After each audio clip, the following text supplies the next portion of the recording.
medyo duda ako sa mga tuning and may mga nangyayari na mga sumasabog yung makina, so medyo natakot ako. So the proper tuning can even benefit like fuel saving if you ride slower. So not always into performance.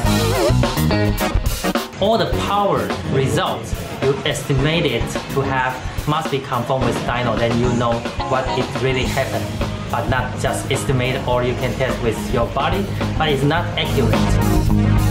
So sa tingin mo, magiging happy din ako mamaya pag na-tune? Sigurado. Sigurado. Mas malakas na yung power ng motor mo, may maibubuga na. Pero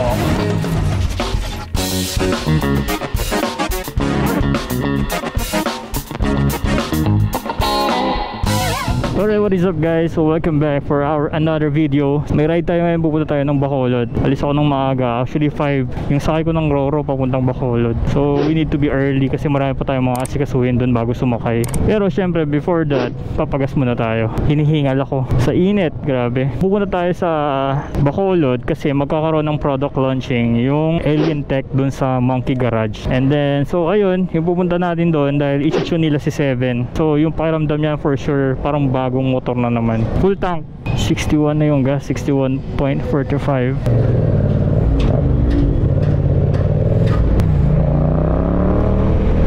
So ayun guys, sobrang tagal na talaga hindi ako nakakapag-upload, and I know more than a month na. At least may bago naman tayong upload today. Hindi na ako marunong mag-vlog, sobrang tagal. Hindi na ako marunong magsalita, nako-conscious ako. Mamaya na tayo mag-vlog, so biyahe muna tayo going to Manga Sport.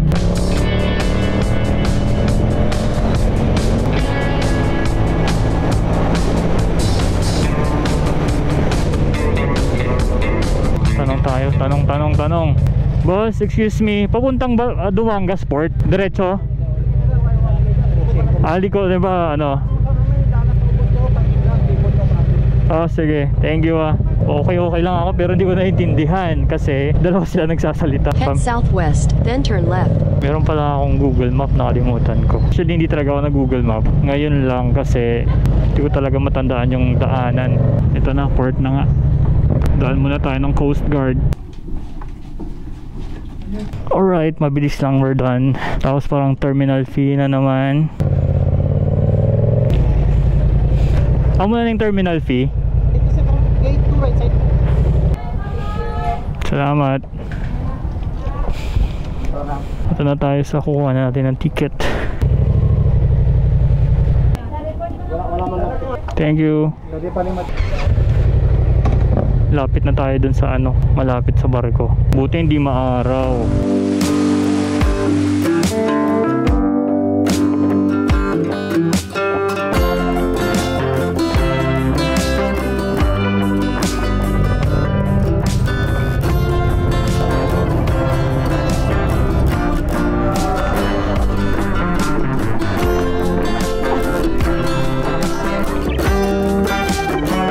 Finally nakasakay na tayo ng Roro, and I think 2 oras to papuntang Bacolod. Alam niyo naman, lagi kayo nanonood ng mga videos ko papuntang Bacolod. So this time iba nga yung gagawin natin. Papalakas tayo ng motor. Grabe yung gutom ko, nakadawang siopaw na ako.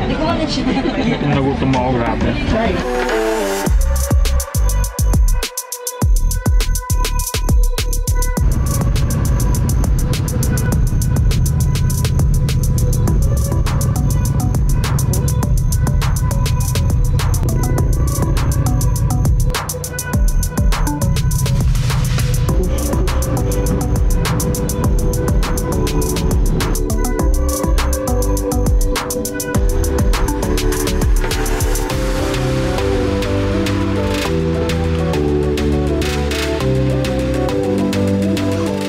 So andito na tayo sa Garage Monkey ngayon. Andito nga tayo sa product launching ng Alien Tech. This is the only one na sabihin na lang natin na hardware and software na pang tuning na available dito sa Western Visayas. But today, papatune din natin yung MT-07 natin. And actually, yung MT-07 ko is already magpa 5 years na siya this year. I think it's time na rin para at least medyo madagdagan din yung power ng motor natin kasi parang nasagad-sagad ko na rin yung motor ko. And I think pag na-tune natin to, parang brand yun na naman yung pakiramdam natin sa motor natin.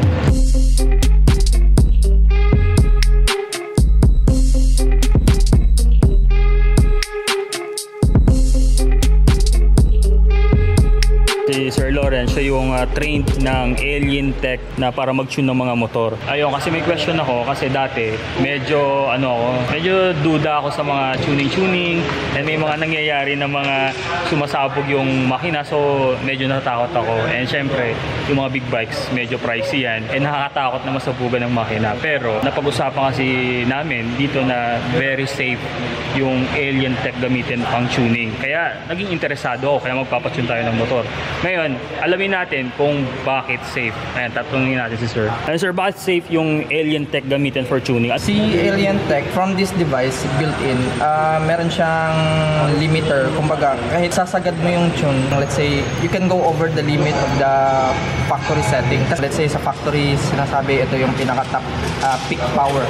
Pero sa tuning ng factory, hindi yan na-reach yung peak power. So, kumbaga, sa Alien Tech, pwede natin masagad yung power na ni-require ng factory. Pwede pa naman tayong lumagpas, pero doon na mag-alarm si Alien Tech na this is a risk na ng tuner.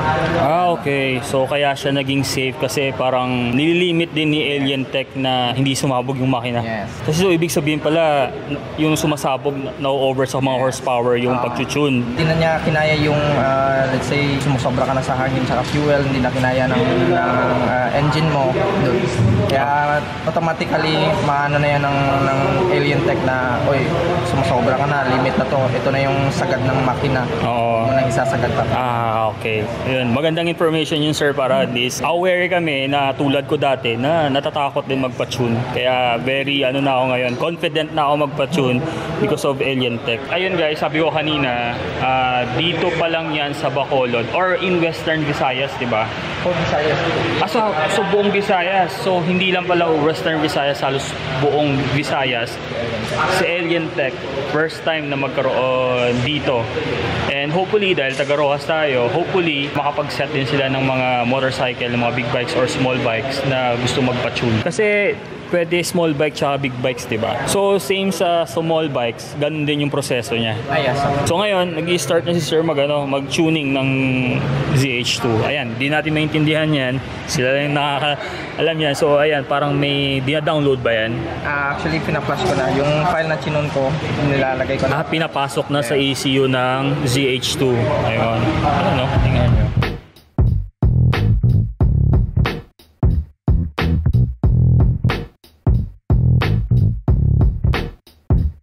Hi, my name is Sean Wang. I'm a dyno supplier from Taiwan, and our brand is called Dyno Sports. No matter for any kind of tuners, they work with bikes or no matter cars, all the power results you estimate it to have must be conformed with dyno, then you know what it really happened.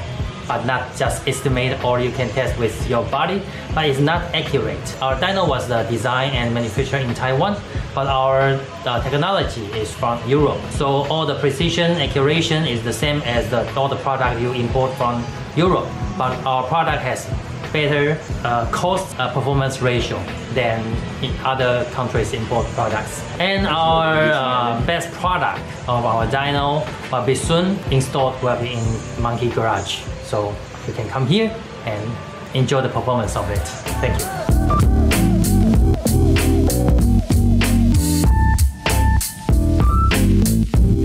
Alright guys, so now we have here Sir Jan of Alien Tech Asia.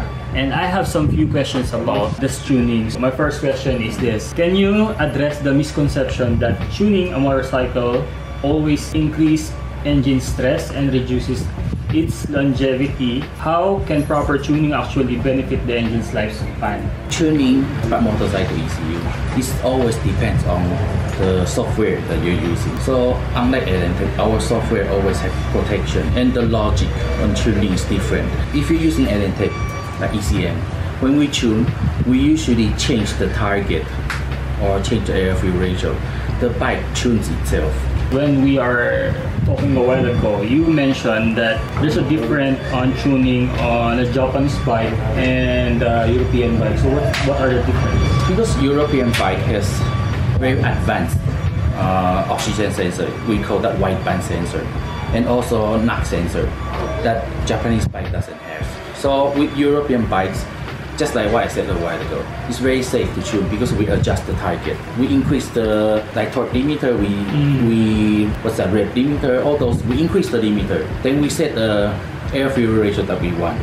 Then we set higher target. The ECU will tune itself and try to make the engine reach that target. Let's say if you increase the timing, if there's a knock, the ECU will automatically reduce timing. So it's very safe. But for Japanese bike, I suggest to do tuning on dyno because with Japanese bike we can also increase the limiter. But that's just like what people call the stage 1 tuning. But the ECU cannot do like 100% adjustment or tune by itself. That's why for Japanese bike, the ECU is not as advanced as European. So I suggest to do it on dyno, so we can see all the air fusion, everything in the dyno machine. So it's better. But usually for European, by doing that is already good. Even we don't go to dyno. But still, if we can still improve more in the dyno, but just a minimum. Unlike Japanese, if you do on the dyno, the increment of the tune will be bigger than the European. Well, so many riders believe that tuning is only beneficial for high performance racing bikes. So how can everyday street motorcycles also gain advantage from proper tuning? Okay, like this. If you have proper tuning, let's say we increase the torque a little, so your bike performs better even at the lower RPM. So for daily riding, you might save some fuel, and the engine is not even stressed. All right. So the proper tuning can even benefit like fuel saving if you ride slower. So not always into performance. If you compute the volumetric efficiency of the engine, let's say at 3000 RPM, your engine is limited at certain amount of torque, and it's like you're only giving the engine a small percentage of the power. So it's like sometimes when you ride the bike, it's not smooth. So you need to input more throttle. All right. That's putting more fuel. I get it. But the engine is not reacting on those fuel. So if you increase the torque higher, the throttle response depends on the rider. If you're very gentle on your throttle, you save fuel. If you're heavy on your throttle, of course, more power, more fuel. Alright, so I think that's it only, sir. Thank you so much for this informative discussion. Thank you so much. Okay, no problem. And nice to meet you. Yeah, nice to meet you. Thank you so much.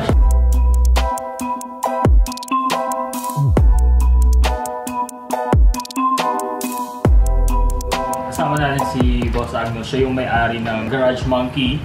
Now, yung question ko, boss, bakit yung Alien Tech yung napili mo pang tuning na gagamitin natin dito? Actually, for the Alien Tech, nag-research muna ako before ko talaga nag-engage sa kanila. Kumbaga, lahat na nakuha ko na research talagang all positive yung product. So that's why nag-go na ako sa Then nung nag-undergo kami ng training, yung tao namin, so after training nag-apply siya sa akin. So lahat ng nakita ko sa research na ginawa ko is confirmed. Kaya nag-ano ko na best talaga siya sa Garage Monkey na makuha namin para mag-iba yung yung game changer ba sa shop, sa style din ng negosyo. So now, sa pag-launch natin ng Alien Tech, dami nagpa-tune So, napansin mo ba na naging happy ba sila sa mga results ng mga bikes? Yes. Pero kami kasi nung isang araw, wala pa itong event namin. Masaya ako nung nakita ko yung feedback ng customer. Malayo pala, papasok pala siya na shop after niya ma-test ride yung motor niya. Thumbs up siya happy siya. Na yung pala 650 na V-Strom niya is kaya pa. May bubuga pa. So sa tingin mo, magiging happy din ako mamaya pag na-tune. Sigurado. Sigurado. So yun guys, mamaya i-tune din yung MT-07 natin. And actually sobrang na-excite na ako kasi I think after ma-tune, it will feel different. It will feel maybe brand new feeling because it will give more power. So I'm so excited and thank you so much sa Garage Monkey for inviting me sa ganitong event nila. Sana magpunta din kayo dito at i-check nyo, magpabook kayo sa kanila. And pwede yung ECU ipadala, di ba? Pwede. Pwedeng padala yung ECU sa shop and then i-tune namin, babalik namin sa inyo. Pag nag-inquire kayo sa page namin, isend nyo lang sa amin yung type ng bike nyo, lahat ng details kung ano nakalagay sa mga motor niyo para may aware din kami kung ano yung na-modify nyo na before tune. So dalawa yung Facebook page namin, sa Garage Monkey, sa Garage Monkey Tuning. So doon nyo lang kami i-message. So meron ba tayong promo about the, may pricing promo ba tayo? As of the moment, wala pa. Pero ano lang, keep on following lang yung page namin. So para makita nyo yung mga promo na gagawin. Follow nyo yan guys. Thank you so much. Thank you rin sir sa pagpunta rito. So yan na guys, ano na, yung motor na natin yung ini-next. Yan, tinatanggalan ni Kuya yung seat natin. Ano nga name mo Kuya? Robbie. Yan si Robbie.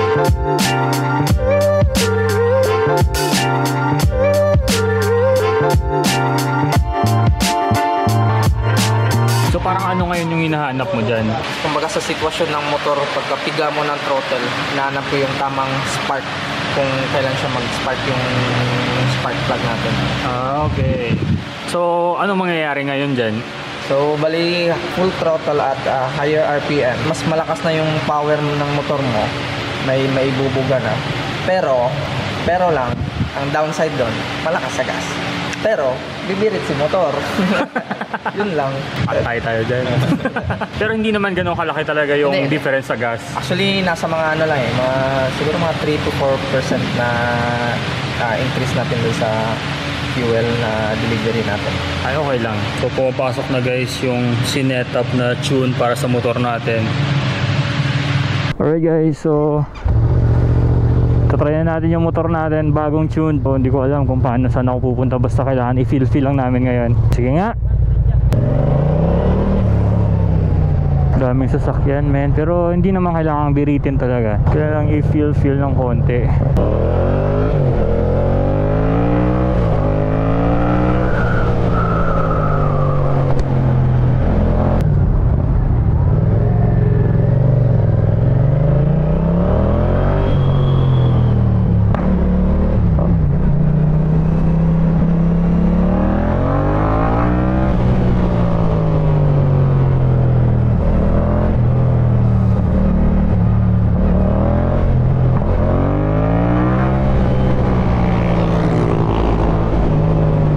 Experience ko ngayon, mas malakas na yung power ng motor ko. So kahit na mataas yung gear ko, hindi siya ganun na matagal yung matagal siya mag-accelerate, kumbaga andun agad. So yun yung pakiramdam ko ngayon. See you later. See you.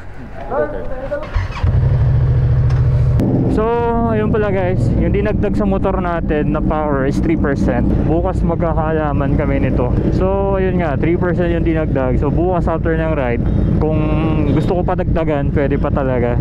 Pero kung happy naman ako, okay na, ayoko nang pasobrahan. Saka sumatak ng motor ko ngayon, as in naramdaman ko talaga, pero yun nga, hindi ko pa talaga masasabi full kasi hindi pa naman tayo riding talaga totally. Pero now, ang 3% na dinagdag sa motor natin, ang malaking bagay na din. Bukas mag-ride tayo.